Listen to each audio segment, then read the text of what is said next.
How to use webmail from within cPanel. This demo assumes you've already logged into cPanel and are starting on the home screen. Now let's learn how to use webmail to access our email from within cPanel. Click the Email Accounts icon.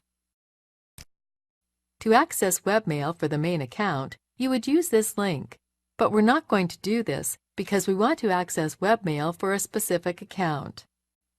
Instead, click the More drop-down box from the email account you wish to access. Then click Access Webmail. This is the Horde Webmail main screen, where we can check our inbox and compose a new message. We're not going to get into the specifics of using Horde's webmail.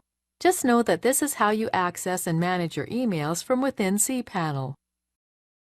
This is the end of the tutorial. You now know how to access your webmail from within cPanel.